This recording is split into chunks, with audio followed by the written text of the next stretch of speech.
So it's now my pleasure to welcome to the stage Jason T. Smith. He is an incredible entrepreneur and someone that's going to inspire us all around what is possible. He started off with a little service-based business. And some people say, I've just got a little service-based business. But from the idea and from the vision that he had, something huge has grown. Now, I'm not going to share the whole story because that's what he's going to be sharing. He's going to be sharing the story of how he started this small business, but how he grew it into a company worth over $100 million. And by the way, in case you're wondering what this company was, it was a physiotherapy clinic. That's where it started, not some crazy tech company or anything like that. Or, we see these entrepreneurs that, 25 years old and they're a billionaire through AI. This is a service-based business that we can all relate to, a physio clinic. But he decided that he didn't want to play small. He decided that he was going to do something that was going to grow and scale. And he's going to share with you what he built over what period of time. But most importantly, he's going to share a lot of the lessons that he learned along the way. The things that he did well, some of the mistakes that he's made. I've asked him to just be real and raw, tell us the good, the bad, the ugly. We want to know, okay? And he's going to inspire us all about what is kind of like possible, because in business, yes, we need to have some knowledge and information, but we also need a fair dose of inspiration, as well. So at every Blueprint conference, I want to make sure we've got someone that we can kind of look to and say, well, if they can, then so can I, all right? And so he's going to come up, share his amazing story. He also now is in the position whereby he spends a lot of time giving back to the community, working mainly in the health sector, but around disadvantaged people in the health space, and has also been very generous with philanthropy as well. And so he's someone that has achieved a lot, but is also someone that has a big heart and that has helped now so many people. And he's here with us to share his amazing story. So ladies and gentlemen, can you please give a huge round of applause to our next speaker, Jason T. Smith.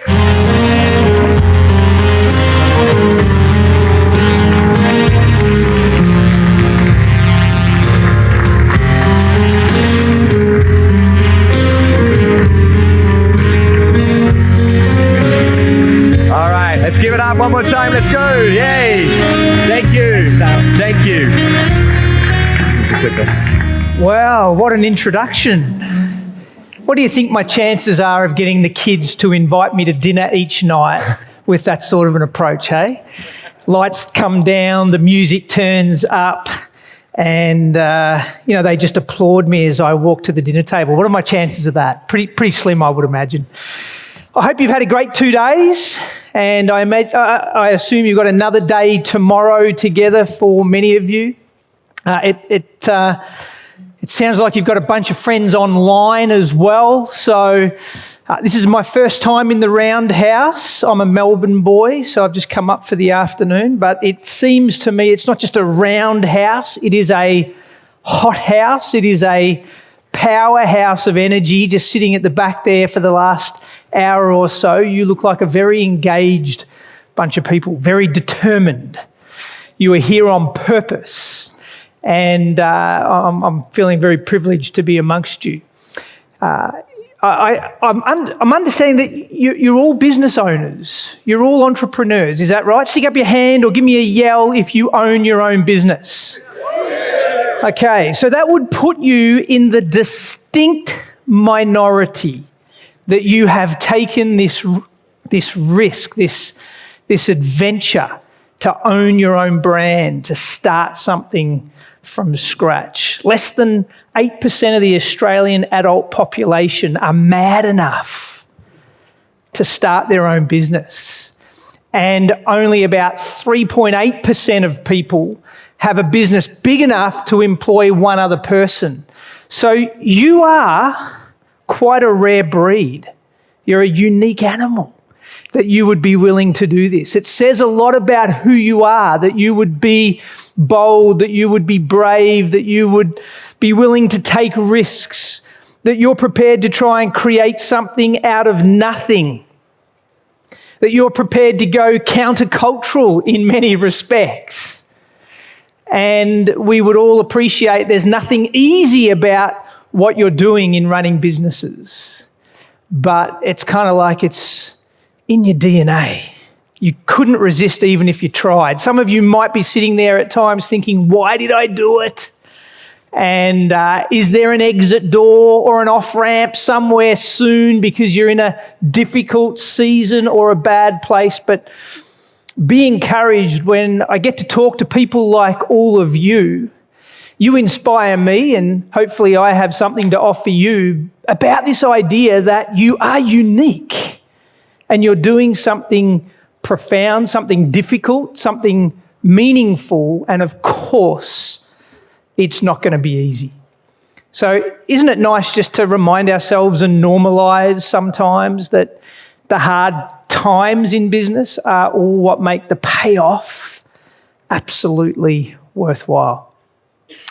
If we haven't met before, I'm a passionate physiotherapist. I have been for 30 years. I'm also a failed medical missionary. I've been to 32 countries trying to help move the needle, working amongst some of the poorest of the poor as a volunteer, wishing I could have made a life and a career out of it, and have never been yet able to stitch all those opportunities together. I am a reluctant CEO. I never wanted to own my own business. I am an unlikely entrepreneur, which has led me to a series of accidental successes. But my golly, if I knew what that road would have looked like before I started on it, I would not have done it willingly. And so how many of us can resonate with this sort of resume, where here you are by chance, seemingly, not by design, and yet as we discover our purpose and our contribution to the world around us, we realise we can make the most of exactly where we are. I've just celebrated my 50th birthday. I've left Paulina, my wife, at home in Melbourne, so I've only got one wife, but I have 3 kids, 3 adult sons. We have 5 chickens out the back. I have one very cheeky little Dachshund, a sausage dog called Slinky, named after Toy Story, inspired by the cartoon. And then the pride and joy, the mechanical pride and joy sitting in the garage at home is this amazing machine, which is a 2014 limited edition Night Rod Special. Any motorcyclists in the room? Only a handful. Let me see if I can convert you by the end of the hour. This is a collaboration between Harley Davidson and Porsche. It is a 2,500cc water-cooled, fuel-injected bat bike. This thing goes from 0 to 100 kilometres an hour in 3.8 seconds, if you know how to ride it. And of course, I've assured my wife that's not how I ride this bike. It is the fastest street-legal drag bike on the market. And it's a lot of fun. And I could riff on the specifications of this bike all afternoon if you would allow me. But you can listen to my stories of it. You can read about it. You could YouTube on it. But there is no substitute to you getting on this thing and feeling the wind in your face, getting the bugs in your teeth, right? There's no substitute to feeling the rumble of the engine underneath you, the sound. You got to ride it to really know what I'm talking about. And isn't that a lot like business? You can podcast all you like about how to grow your business. You can read books and biographies. You can watch the movies. You can hear other people's stories and live vicariously through their ups and downs. And you can dream and you can aspire and you can one day maybe think about what you could do, or you can get on your bike. You can get into your business and you can feel the rush. There is no substitute to growing your own business. And yep, there will be some bugs in the teeth. There will be some near misses. There will be some heart-wrenching moments in it all. But it's part of the great thrill that we all share in common. And so really what I want to do with you in this closing session of your conference is just share some of the things I wish I had learned 25 years ago. I heard in some of Dale's earlier remarks that it takes a decade to grow your business or to build some level of financial independence or security. Can I assure you, a decade would have been blissful for me. It's 25 years of hard labour. And here I am just sharing with you some of the things I wish I had known then that you often can't learn unless you ride the bike. Have a go. Get out there, stretch the muscles and learn from experience. I've been talking with business owners now for many years, and if I give you 10 things I've learned, some of you will be like, how do I remember and apply all 10 and try and catch every word, every syllable coming out of this crazy guy's mouth? Can I just get you to breathe and rest and just think about it from the perspective of you only need one transformative idea from this next hour. You only need one disruptive thought. You only need something that you can think about and apply in your business to make our conversation worth the time. You don't have to catch everything. I was with a group just like you many years ago down in Melbourne, and there was a guy sitting right at the back of the room, arms crossed, very disengaged from the whole day. And we were talking about growing his brand or growing all of the businesses in the room. And when it came to the round table discussions, he was really reluctant to participate. And we eventually worked out why. He lived in a regional town. He'd had the monopoly in his area for 10 or 15 years. He was used to being the one horse in the race, winning all the work, and now he had competition. Somebody had moved not only into the street but right next door. They provided the same products and services. They were a direct competitor, and they hung a dirty big sign right above the fascia of their shop, and the sign read cheaper prices. So straight away now, he's got to compete on low costs. Not very exciting.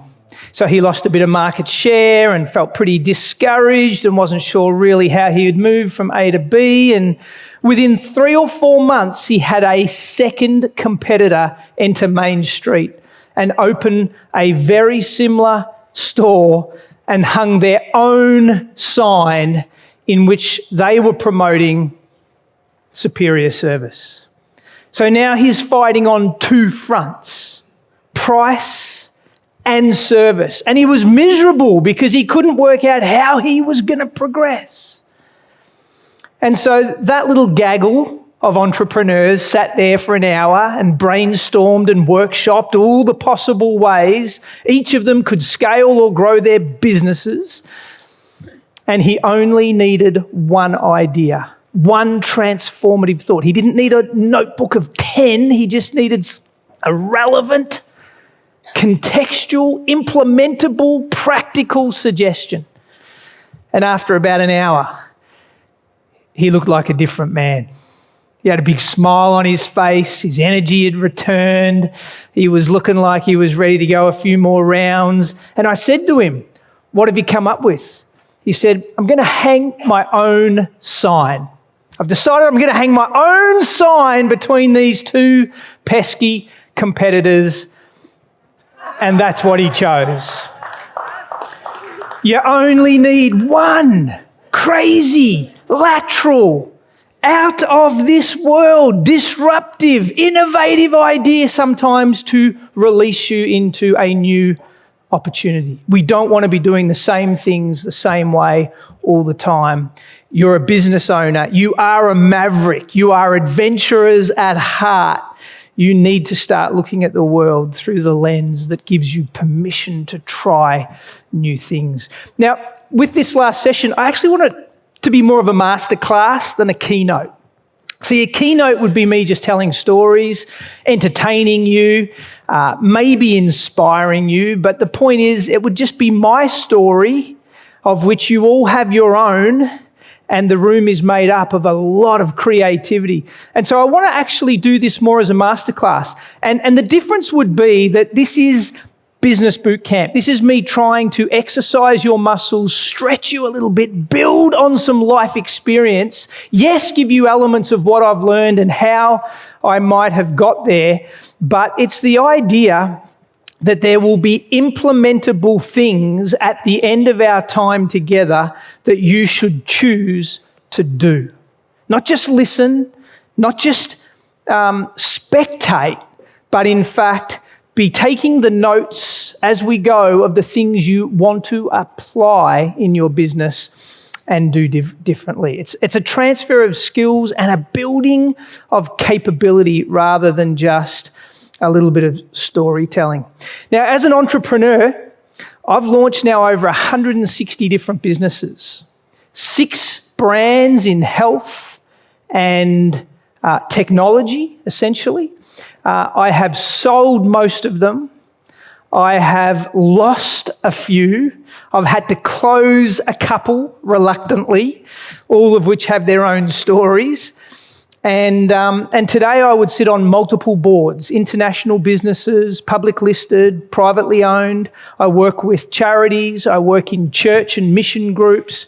And you know, the thing common to every one of these experiences is that the people involved and the missions we serve, the mandates we carry, we all want to make an impact. We all want to make a difference. And we want to scale.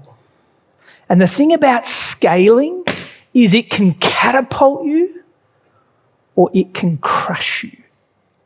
Growth is either going to be the next best thing that is going to happen in your story, or you're not ready for it and you should delay it until the right preparation has been made.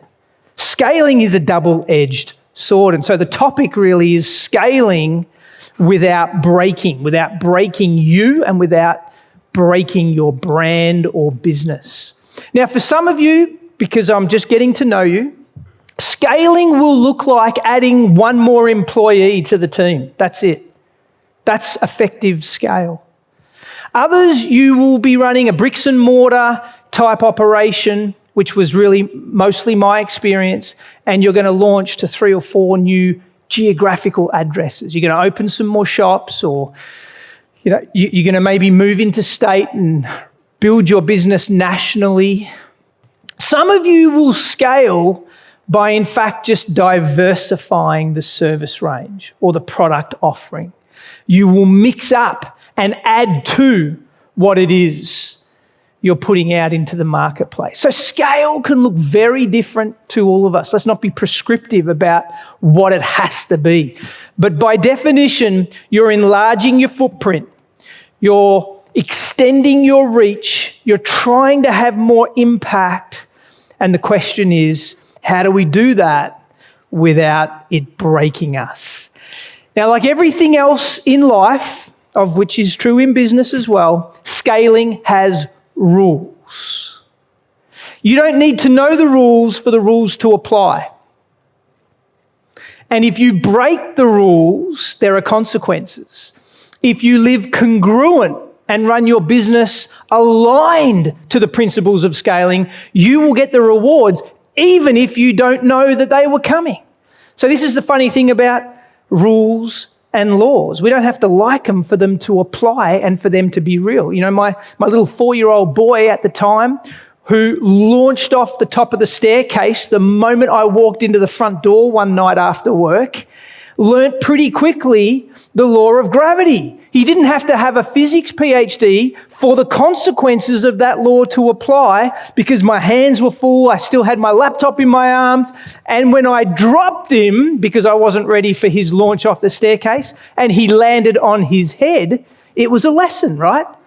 And so when we're scaling our businesses, the question is, are you going to land on your head? Or can we learn some of these laws or rules and apply them intentionally into our situations? So here we go. I've got 10 for you, not 12 like you've been recommended. I've got 10 things I wish I knew about scaling. And the first is ask why. The why has to come before the what and the how. And I know there's a lot of pop culture right now and there's a lot of literature out there, and why is a really good question to ask for all sorts of reasons in lots of different contexts. But with specific attention on scaling, it's a terrible reason to scale just because everybody else is, or because you think you're behind on your timeline, or because it's expected of you, or because the competition is. You've got to have a really compelling reason to grow. I tell you why. Growing your business is a blood sport. Scaling is going to require of you things you haven't yet sacrificed. And you need a purpose behind that. You actually need a defendable reason for why you would grow. It's not for the faint-hearted. And the Harvard Business Review has documented that companies who scale without a clear reason why will lose about 30% of their customer loyalty and retention. Because as you grow, you let your standards often drop. And so we need to know what it is that is compelling us to grow. Now, in my case, I started off with a home-based carport physiotherapy practice in 1999, and I didn't even want it. I would have given it to you if you had asked for it. I had no interest in building a national brand, but what I was passionate about, what I was determined for, what I felt my life purpose, in fact, was committed to, was serving the poorest of the poor, helping move the needle amongst the most disadvantaged communities, not just in Australia, but abroad. And I needed an economic engine to fund it. And I had my why for scale. So running one or two small profitable practices wasn't going to cut it. I needed 100 or more if I wanted to send tens, if not hundreds of people into these places abroad, into the developing countries, to try and make a difference. The point isn't whether you like my why, it's that I had one, which meant when I faced the inevitable challenges of growth, and there are way too many to share, the passion, the determination, the conviction was not in question. It was just now a matter of how I would do it. You need purpose behind the madness or the aspiration if you are going to choose to scale. The second thing I want to touch on is this idea that like begets like. I've just come back from Africa. I've learnt a really interesting thing. Big giraffes give birth to baby giraffes. It's world-shattering. We reproduce after our own kind. Have a look at your business just for a moment and ask yourself, if you had 100 just like it, is that a good thing? Or does that scare the pants off you? Because there's a lot of warts, there's a lot of shortcomings, there's a lot of inefficiencies. You've got a lot of wastage. You don't have staff aligned to systems. There's a whole lot of problems you want to fix, but if you duplicate what you've got, if you have lots of baby businesses exactly like the one you have today, are we okay with that? See, often we think scale resolves a poor performing business. No, you just get more of what you already have. And so we need to understand this principle, like begets like. When we were just launching our business in those early years, for reasons I cannot understand, I bought Paulina, my wife, a baby Cocker Spaniel puppy for Christmas. You know, what a gorgeous thought, hey? Except we were working 15-hour days, 6.5 days a week. My wife is an intensive care nurse. She was doing 12-hour shifts in the hospital just to fund us, just to keep us in bread and water. So this little Cocker Spaniel puppy wasn't getting looked after, wasn't getting fed often, wasn't being walked. This became a very naughty puppy. It would bark all day. It would dig up our gardens. It would aggravate the neighbours. What did we mind? We were out working, growing our business. But this poor little puppy. So I had a brainwave, a genius idea. Yep, I did. I said, why don't we get a second dog? Why? Because the second dog would keep the first dog company. Well, you'll be pleased to know my wife didn't go for it. She's smarter than I am. What are the chances I'd end up with just 2 naughty dogs, right? And so with our businesses, scaling does not fix the problems we have today. It took me 5 years. So my business story is a 25-year adventure. It took me the first 5 years to build my prototype practice, such that I was prepared to do a second. But because I invested carefully and diligently in refining the model, patiently working that thing over and over for 5 years, I did 12 in the 3 years after. So you can get an acceleration, you can get that kink in the exponential curve, but you need to appreciate first, like begets like. Third point, have something worth sharing or worth selling. Why grow your footprint? Why expand your boundaries? Why go into new markets? Why deliver new services? Why go into state or international if you're just going to be noisy about something that people already haven't shown you they're especially interested in? See, getting louder about what you do or expanding what you offer does not improve your product or service. It just gives people more reasons to ignore you. And so excellence in your product and excellence in your offering must precede expansion. What is it that you can claim that nobody else can hold a candle to? You know, we talk about these unique, compelling propositions.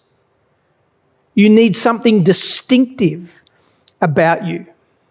McKinsey in 2022 said that companies who had a distinctive point of difference could grow and sustain their scale at a rate of 22% compared with those who were vanilla, plain wrap, basic, generic promise offerings. You need something that gets people's attention, that delivers or exceeds on the expectation of the promise. Have something worth sharing. And that might mean re-engineering something about your product or service. It might mean thinking again who your target market is. But don't presume that scaling is just going to create demand or desire because you want to grow. Number 4, all of this leads me to the thought of what I call the growth mirage. Healthy things grow. Can we agree with that? Healthy things grow. Healthy children grow. Healthy plants grow. Healthy properties and stocks, they'll grow. There's cycles to everything, but the truth is, for the most part, we can relax. There will be organic, natural expansion if you are running a healthy business with a healthy culture, delivering a value for money offering. It doesn't have to be shooting out the lights, but you will get some linear growth because healthy things grow. But not all things that grow are healthy. Weeds grow, cancers grow, toxic cultures grow. And so we've got to beware the growth mirage. What are you scaling inside the tent of your brand is really, really important. The goal is not simply to get big. It's to be strong. It's to be offering something substantive to your market. It's to be fruitful. It's to be enduring. It's to be impactful. But you need to be discerning about what parts of your business you are going to grow. CB Insight says 70% of startups fail due to premature scaling because they try and outgrow before they're ready. You know, during the GFC, Back in Motion, which is the brand we led with for our Physio group, it was starting to really get traction. So we might have had 20 or 30 locations, which in the cottage industry of allied healthcare here in Australia was substantial. And we were starting to get the attention of investors. We were starting to get people wanting to license our systems and run them offshore in other countries. In fact, eventually we signed master agreements for our business to keep growing into Canada, into the UK, and we ended up trademarking in 50 countries. The point of interest here, though, is we cooled off on all of them except New Zealand. Fortunately, we did not succumb entirely to the growth mirage. I had a good team of advisors. I had a very sound wife who was cautioning some of this expansion. And you can sometimes get sucked into the growth mirage thinking more is better, but measured growth at a pace that you can sustain that doesn't break your people or break your finances or break your mental capacity to carry load so that you can be stretched and bend but not break is a really important decision in the scaling algorithm. So we need to beware about this growth mirage. And there's a lot of talk about how we prune our businesses for growth. Think about the lemon tree, you know, the old metaphorical tree out the back of the yard. Of course you're going to cut off the dead branches if you want more fruit. And you're probably going to be bold enough to cut the diseased branches even though there's a chance they might recover. But what do you do with the good branches? The good branches that are bearing some fruit, but they're taking nutrients away from the core of the tree.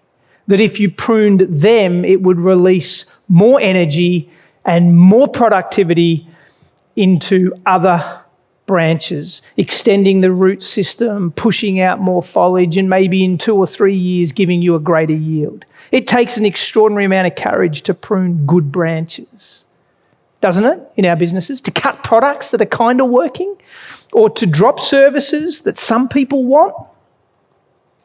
And yet, if you want to grow, you're going to have to learn the art of pruning some of the things that you're kind of holding on to, or you're going to suffer to this mirage. Do you know Patagonia, the company? Patagonia, they model this really well. They are strict in cutting back their product range and pruning the things that don't align to their values of sustainability, showing that healthy businesses grow with stewardship, not sprawl, and keeping their service range or catalogue minimal. Why? Because it helps you to not fall for the growth mirage. Which brings me to the cycle of change. And this is not unique to scaling or businesses for that matter. This is kind of a truism for all of life, but we can apply it to this purpose. You know, really it's like the washing machine. You grab a big idea and you stick it in and it tumbles around for a little while, and eventually you've got to do something with this idea. You've got to get traction with this idea for you to be able to advance your business. This is a cycle. It is not a up and to the right linear trajectory. It is it's a rinse and repeat process. And here are the 4 things that I have learned are part of this process in a very important order. And it starts with innovation. That disruptive thought, that great big idea. You're in the shower one morning longer than you should be because you're thinking about it, or you're on a run around the beach and you've got this kind of, as we often talk about, this entrepreneurial seizure of how you're going to do something differently inside your business. It's the innovative seed for growth. Interestingly, change that happens to you, we don't like that. We call that disruption. But change that you are in control of, we have a different word for that. We call that innovation. And we just think differently about that.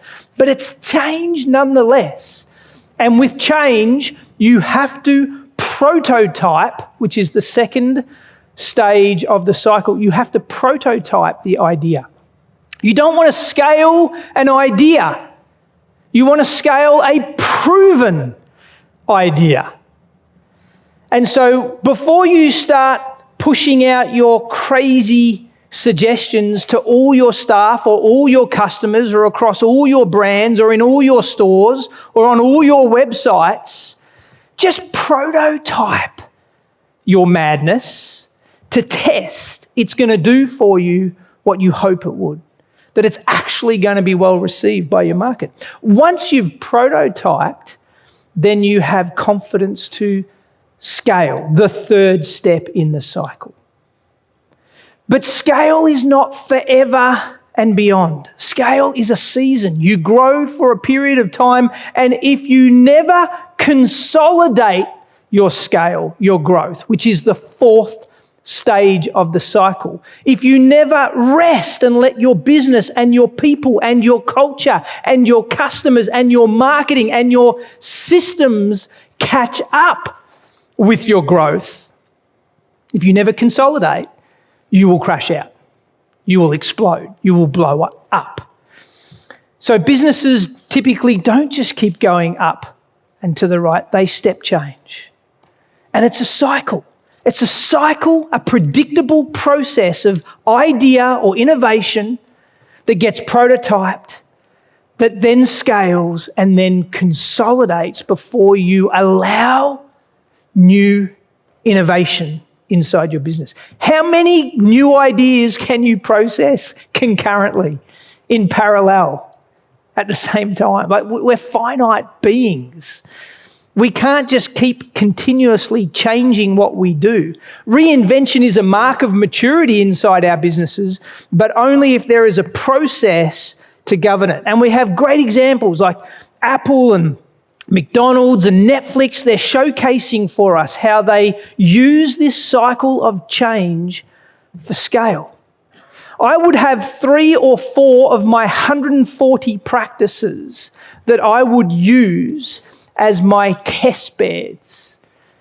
The ones who, when I walk through the front door, they're like, oh, Jace, what's he going to ask of us today? Because I'm testing all my crazy ideas out on these small practices before I roll it out over the 100. Does that make sense? And so this is the spin cycle of change that you need to embrace inside your business. 3 questions I'd get you to ask before you start scaling.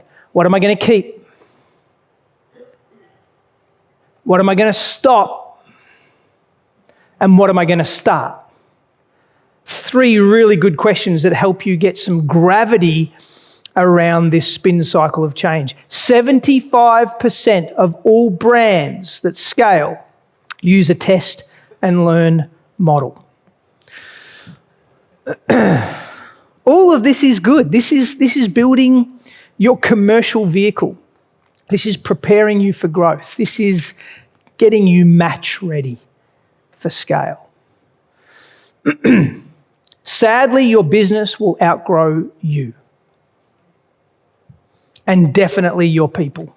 Businesses and brands grow faster than individuals. Do you agree with that? Do you experience that? That's why often you have to initiate positive turnover in your workforce, in the teams that you call family, because as you're growing, they're not keeping up with the change, because the human condition is far more complex and fragile than the business idea we are looking to do en masse. And the greatest violation of all of the scaling initiatives is when you do not prepare yourself as the leader, as the owner, as the vision caster for the level of growth that your business and your people are going to endure. You need to build yourself before you build your brand. You need to be investing down before you reach out. I often think of the skyscrapers in Dubai. You know, they go down a long way if we could get like a geological survey of how deep those towers go, it's something like 1 metre down for every 50 centimetres of steel and glass that go up. Like, it is a crazy ratio because they're on a bed of sand. 2,000 years ago, and you don't have to be religious to get the point of this parable, but 2,000 years ago, Jesus told this really good story that helps us get our heads around this. He said, you can either build your house on a rock or you can build your house on sand. And when the storms and the rains come and the waters rise, which house is going to endure? It's the one that has a good foundation. You are the greatest foundation of your business. If you crumble, everybody's following. And so you need to be committed to personal leadership more than just about any other attribute in the scaling of your brand. You need to be keeping pace with the growth of your business. I talk a lot about icebergs because I think metaphorically they teach us good lessons about this. In the same way of our skyscraper and iceberg. What do we know from grade 4 science class about an iceberg? About the tip of an iceberg? Yeah, let's agree that probably what we're seeing on the surface is 1/10 of the mass of that iceberg. And the attributes of an effective individual or leader, entrepreneur who is growing and scaling their business, the majority of what makes you effective are attributes that live in the unseen world, below the water level. It's not your qualifications, it's not your bank balance, it's not the car you drive, it's not how glossy your business card is, right? These are all visible attributes. They're at best 10% of what defines you. But your character and your convictions and your personal and professional development and the way you handle stress and build capacity and grow yourself below the water level is the best predictor that your scaling adventure will succeed. So a credit to you, you're here. You could be out selling right now, but you're here investing into yourselves. So I think I'm preaching to the choir. Franchise Business Review would suggest that 47% of all successful franchises are driven by individuals who have taken this point seriously and invested deeply in themselves and their personal leadership. So, number 7, you still with me? Okay, number 7, do not outsource vision. You know, after about 10 years of building 50 locations, I got sick of hearing myself say the same thing over and over again. Every new physio I recruited, every new ribbon cutting ceremony, when we would launch a practice, every media article they would write up on me and they'd ask me, why do we do what we do and what are we about? And I'd get up on my soapbox and I'd preach the back in motion brand story. And after a while, I'm like, everybody must know it by now. Like, I have been on this for a decade. Everybody must know it. They must see my mouth move and be able to recite it for me. So I kind of thought, job well done as the vision caster, as the guy who's setting the direction for our people.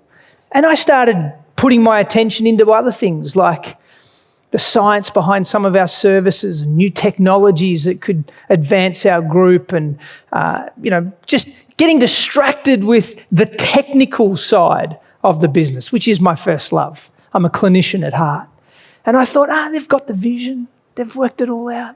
I don't need to keep repeating it. 2 years it took to unwind 10 years of culture. 2 years, in 2 years. I have a book available later. The 3 worst years of my professional life were triggered by me neglecting to be the vision caster inside my business because I thought I had finished that job. I had forgotten that people are leaving and new ones are coming, that whatever I say, gets diluted, all the layers through the organisation many times over, that I could say my kids 10 times to make their bed and they still might not act on it. Like, there is something in the communication that we take for granted that if you want to scale, you want to expand, and you can't be in more places than one at a time, one of the most important things you preserve in your job description, one of the critical responsibilities as the owner, the entrepreneur, is that you continue to cast the vision. That job is never done. That job has to be continued. Yes, you might need to find new words to say the same thing. You might need to give different anecdotes to exemplify it. But the moment you stop talking about it, everybody else stops believing in it, and you start growing your brand but unwinding your culture, and you'll end up in a very different place to where you started. So this is your chief responsibility. You can delegate tasks, but don't outsource your vision. This is your calling. And a founder's voice needs to be echoed in the hallways or online in the chat groups or wherever you get your message out. Be clear, be succinct, be memorable, but be present.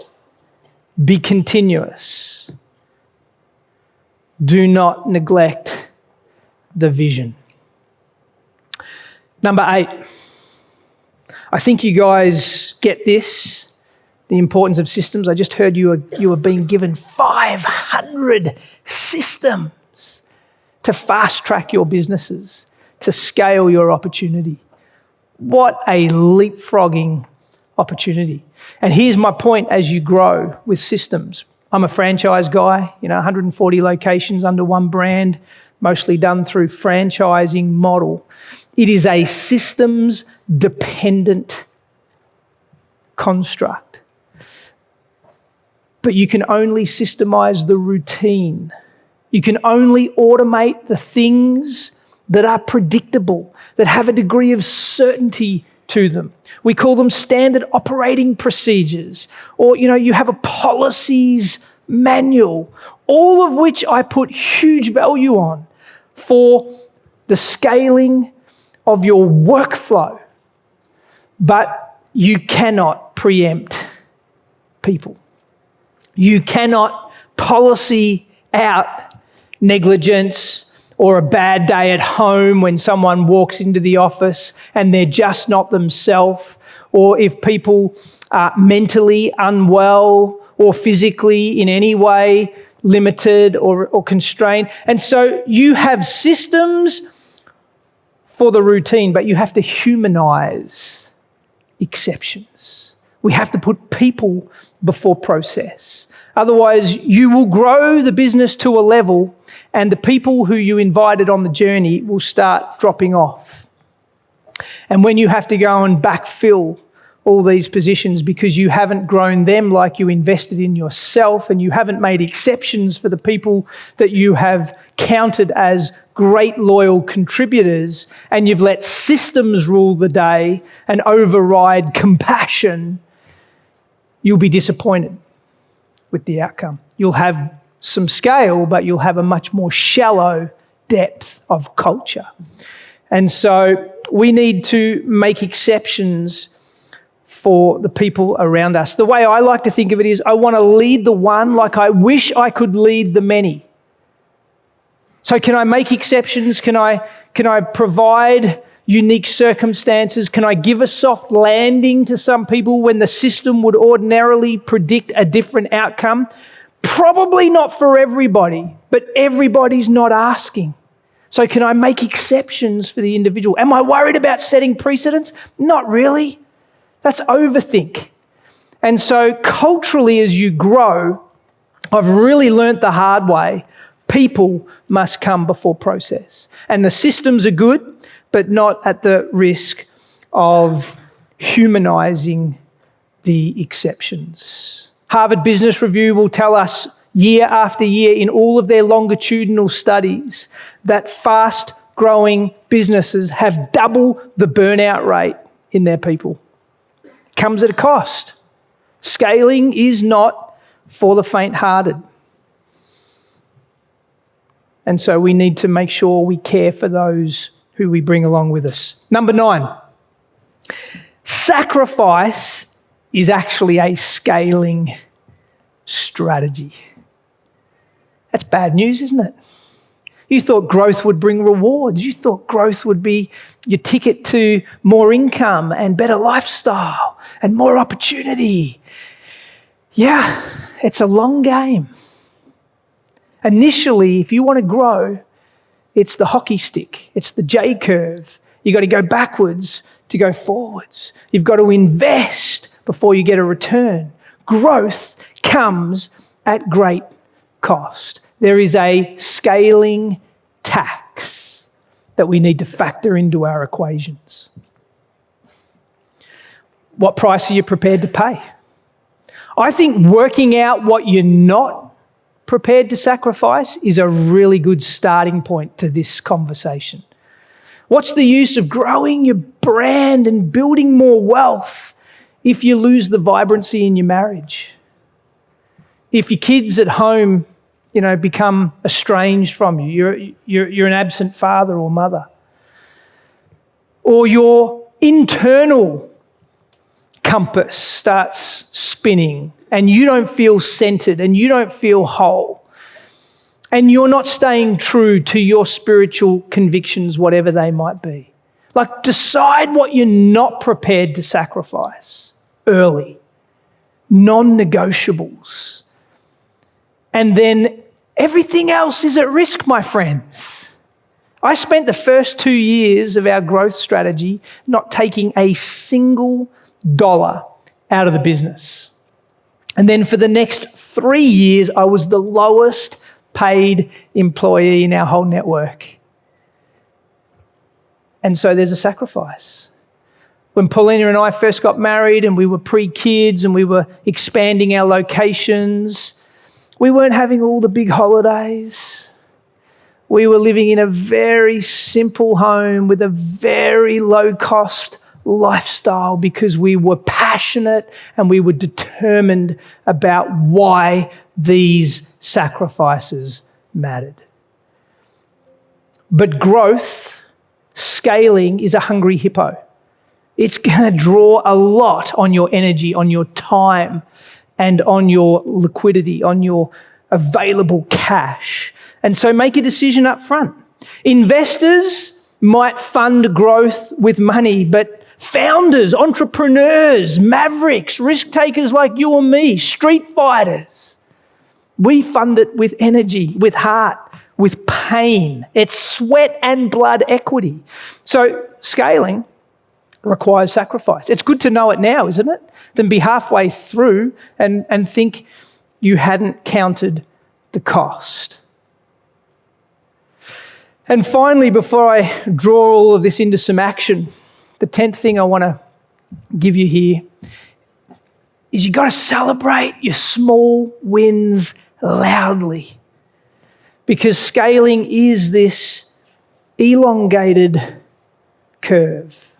Growth is not plant the seed today and get the harvest tomorrow. Think about those big 70-year-old trees that you drive past that kind of stand as sentinels along your home street, and you think, when somebody planted them, what were they expecting? Did they think they would ever be around to see the result? What an investment. But they must have celebrated the small wins along the way. They must have seen the little seedlings pop up and watered it and thought, oh, it's on its way. And then when it got sort of waist or shoulder height, they must have thought, this is going to be great for the neighbourhood, even if I'm not around to see it. And then when they saw it kind of drop a few leaves and give a little bit of shade and a bird or two had some shelter in it, they're like, no, this is good for the community. But they don't live to see the full maturity of what they planted. So we have to celebrate the small wins along the way. I'm terrible at this. I'm like big, all or nothing. And that means I was expecting myself to go from 0 to 140 locations over 25 years before I allowed any form of acknowledgement that we're making progress. That's a terrible way to live. And so fortunately, my wife knows how to celebrate small wins. My team knew how to celebrate small wins. And slowly we started to affirm each other for the little steps that we take. You know, you get one new service up online and people are starting to show some positivity around it. You get a few more staff in an off-site location. Well, let's celebrate that. Let's build into the story as we go and not just wait for one big payday or pay off as though that's what it's all worth it. Because as we all know, there's no certainties with how these stories play out. Celebrate small wins loudly. Momentum will build morale, but you've got to be the first to cheerlead the progress that people are making. And actually not just measure revenue, measure impact. You know, along the way, we launched the SOS Health Foundation, which was taking not just physios, but women's health specialists and diabetes educators and all sorts of other nursing support into Indigenous Australia, where we were looking after 30 homeland communities up in northeast Arnhem Land. We weren't making a lot of money, but we could celebrate the small wins by sharing some of the reward with the people in our own backyard. And what does that do? It just keeps affirming to everybody involved, the sacrifice is worth it. The pain, the cost is starting to deliver on the vision. So don't make it all or nothing and then be disappointed if you get 90% of the way. 10 things I wish I knew 25 years ago. I think I would have done some things differently. I think I would have mapped a different path. And as I reflect on these, the question for you that I could imagine you'd be asking is, so now what? Okay, 10 interesting principles about scaling. Now what? What are you going to do with that? How does that apply into your world? We all run different businesses, but we have more in common than what differentiates us.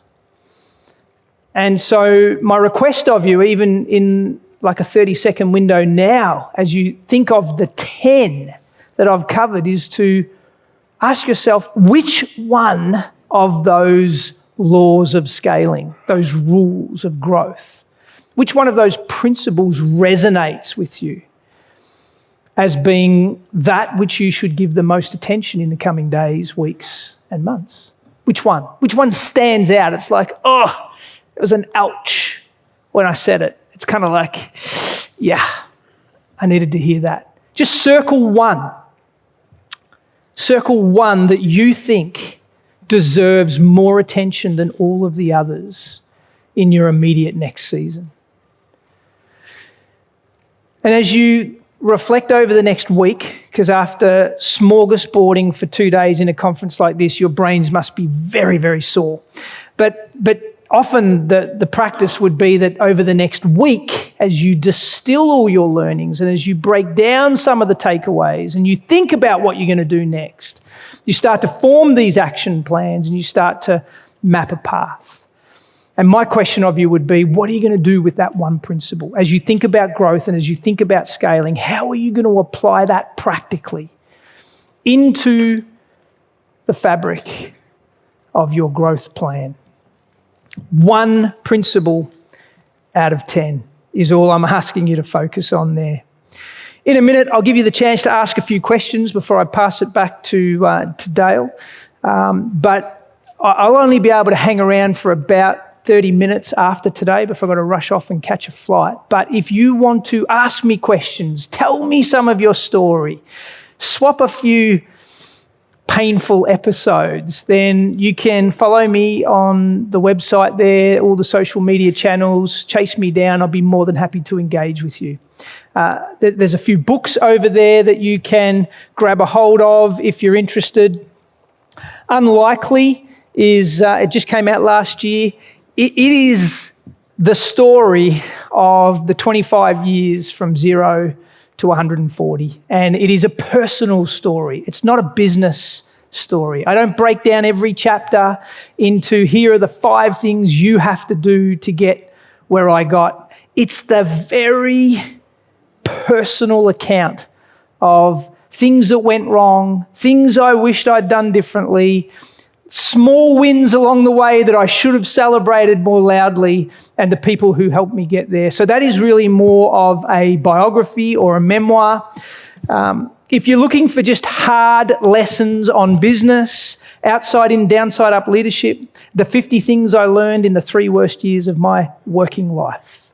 So I blew up my business because I violated some of these principles. And this is my warts and all account of that one. Anyone interested in health and fitness and just wanting to live longer so that you can make a bigger impact in the world? Don't die young. Seriously? It's overrated. Don't die young. Live long and live well. That is a physiotherapist's guide to getting an extra 10 years out of your life. Why? Because you have a purpose. There is something significant and profound that you are meant to do. And once you know your why, it gives you all the motivation you need to live better and not die young. And then finally, I'm just one chapter in a lineup of maybe 12 CEOs who just give you their war stories and their insights in how they scaled their business, particularly in the franchising sector. So if you want to access any of that, please come and grab one at the end. But let me finish with this one thought before I give you the chance to ask any questions. Guys, scaling is not about getting bigger. Scaling is not about just growing your brand. Scaling is about making you braver, making you bolder, building your resilience, and giving you greater impact for the things that matter to you. For most of you, scaling is an exciting adventure. It's the next evolution of what already has got you to be in this room today already. But good to know the cautions, not to scare you off it, but to get you ready for it, because you have an opportunity to make a significant difference through your influence, let alone your affluence, by the way you lead people and engage in your community. So thank you for your invitation. Dale, I'll let you host a few questions if they have any, or take them offline. All right. First of all, big round of applause. Amazing. Thank you. Thank you. Actually, let's all stand up. We're going to quickly get a group photo. Everyone squeeze in to this area of the room. So squeeze. We're going to get a quick photo. All right. Hey, everyone ready to back there, yeah? Squeeze in. All right, hands up, 3, 2, 1. Yeah. On the count of 3, say legend. 1, 2, 3. Legend. Arms up, Dale. Yeah. Thank you so much. Good. Amazing. All right. So quickly take your seats. We're going to take, you happy to do a couple of questions? Absolutely. Yep. So I know you, I haven't spoken too much about this, but I'd love to know, like, how did selling your business, because I know for a lot of people there was the goal, how did it sort of change you? And we'd love to know a bit about some of the work that you're doing right now, in terms of giving back, because I know many people find it kind of like inspiring, and many people strive to be able to do that. And so, for you, did it come later, or did you give along the way? How does that all kind of like work for you? What's your philosophy around giving back? So 25 years is a long time. It's a long time to be holding out when I say that the reason we started our business really was to make a difference amongst some of the impoverished communities that we were aware of. So 25 years to wait till you get to a one day maybe exit is actually unreasonable. It's insane. So Paulina and I started what we would call our parallel career.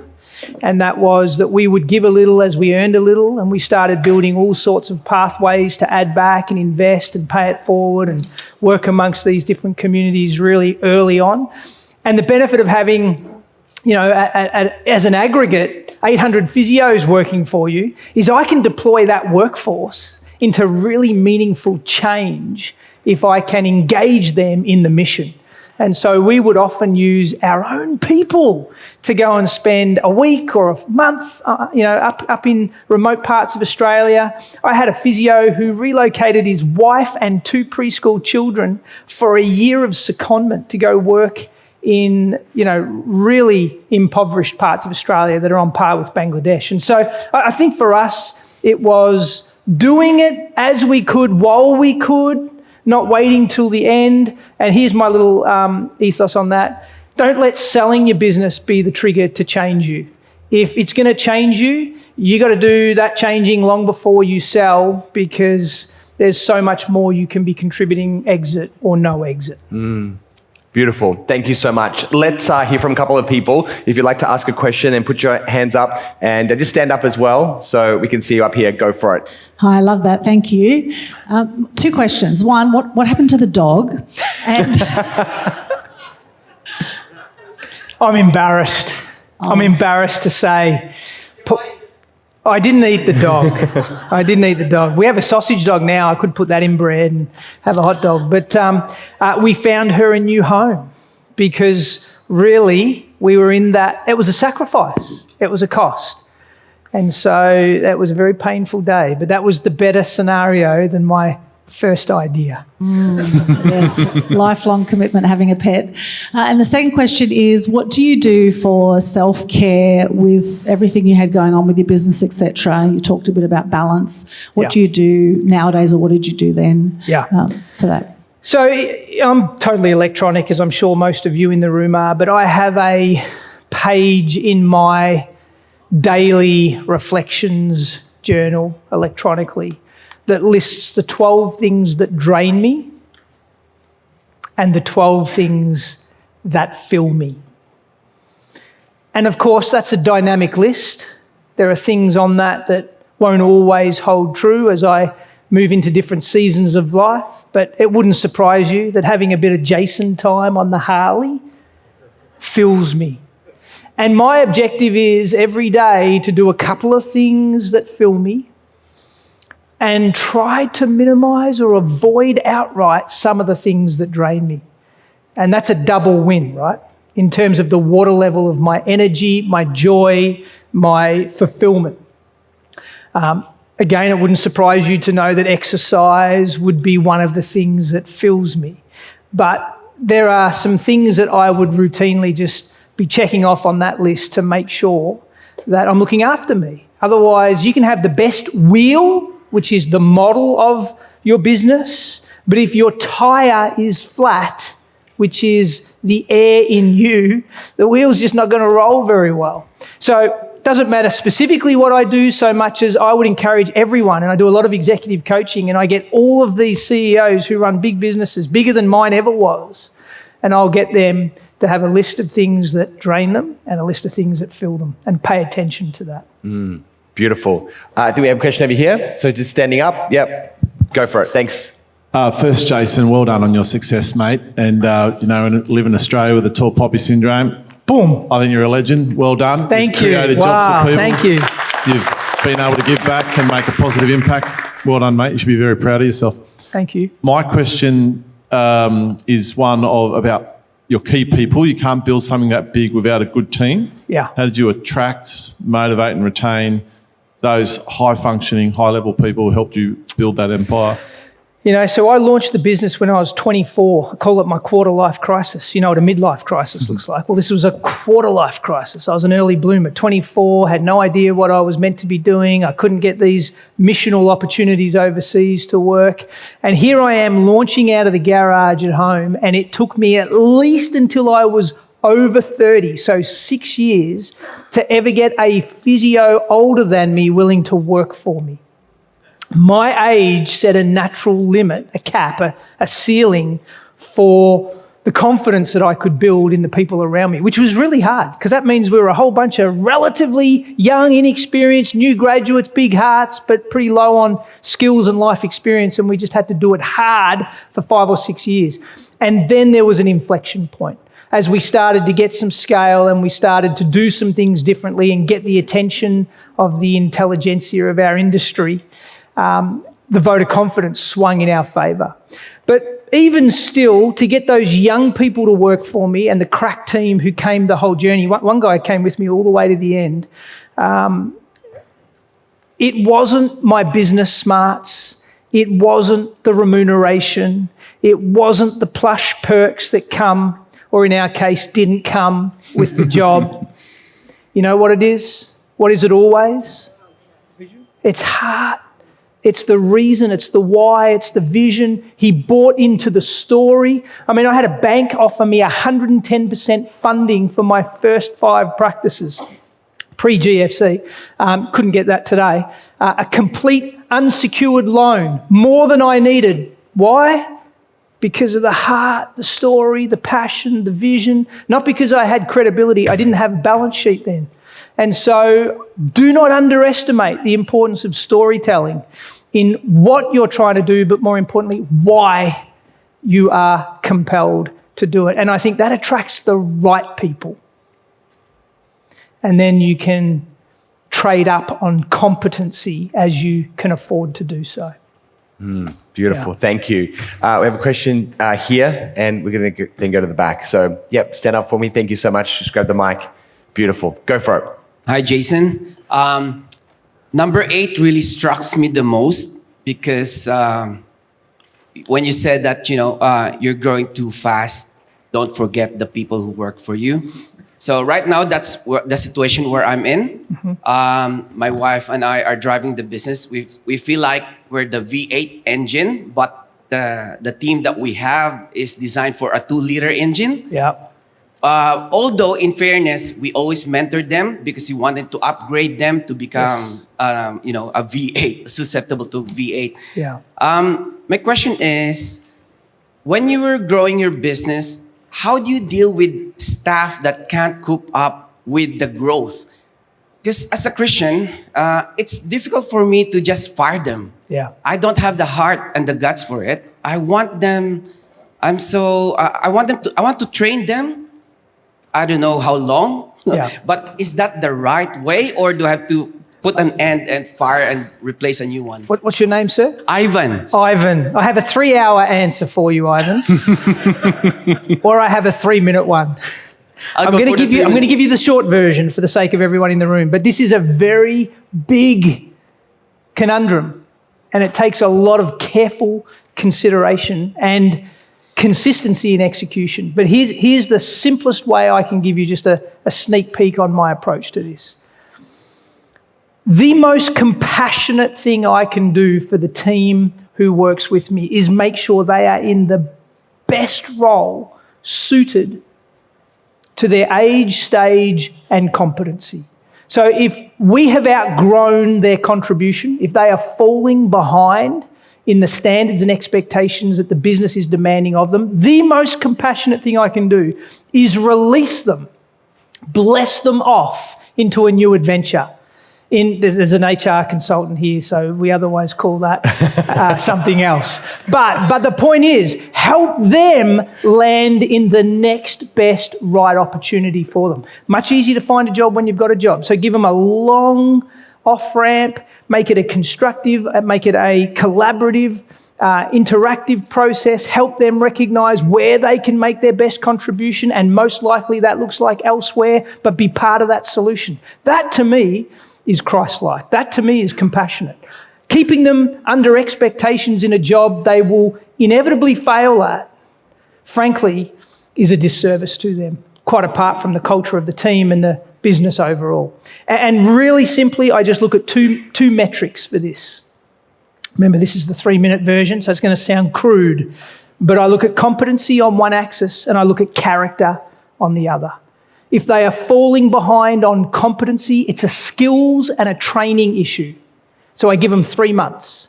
3 months to learn whatever it is the business requires of them. If it's a character issue, attributes of honesty, integrity, punctuality, loyalty, things of that nature, that's not a training issue, that's an attitude issue. I give them 3 weeks. So I'm far less tolerant on that.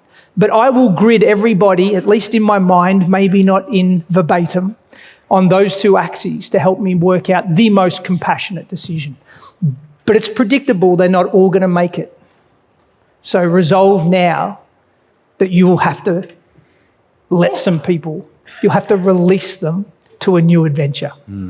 Beautiful. Great answer. Thank you. Round of applause. Yes. Back there. Thank you. Go for it. Thanks, Jason. Quick one. You number 3 was have something worth sharing or selling. What did you believe was worth sharing that you had? What was your point of difference? Yeah, physiotherapy. So this is a technical question, really, of our business model or our brand offer. And physiotherapists for 100 years, that's how long we've been around in this country, would just push what hurt. We would wait for someone to get injured and break down, and then we were break-fix consultants, and we would just fix the symptoms and send them back to go get it all undone again. So our point of difference was we were taking a holistic approach to health. We were assessing not just their musculoskeletal injuries, but all the causative factors. We were looking at sleep, nutrition, all the various multifactorial inputs to posture and lifestyle wellness, and we were integrating that into a custom-tailored roadmap for their personal health. So that was our point of difference that I think shifted us from being just another physio on the corner that you'd go to out of convenience to paying a premium and giving us the engine to scale.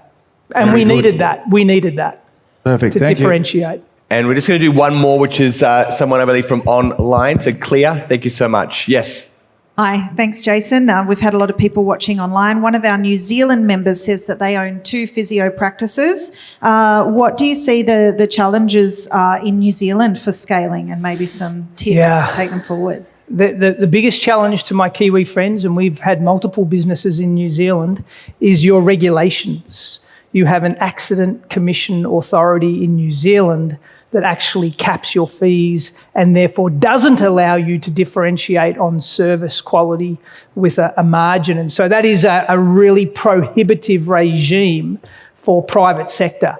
So the way we approach that, and what I'd encourage them to think about, is how do you create a direct-to-patient or direct-to-consumer model that they are prepared to pay overs for, pay a premium for, putting all the value in that would, I guess, give them the confidence to not rely on their compensation scheme. Otherwise, your scale is limited. So again, a bit of a technical answer, but... Fantastic. Well, I just want to say a huge thank you My for pleasure. being here. This has been just such an amazing experience for everybody here. So many stories that were shared, and I really would encourage you to grab one or all of Jason's books. Jason's going to be available at the table as soon as we finish. We've got about 5-7 minutes to go, and then you can head over there, grab a copy, and then if you would like to ask a personal question, you can do so. But thank you so much for being here. pleasure. Let's give him another big round of applause. Thank you.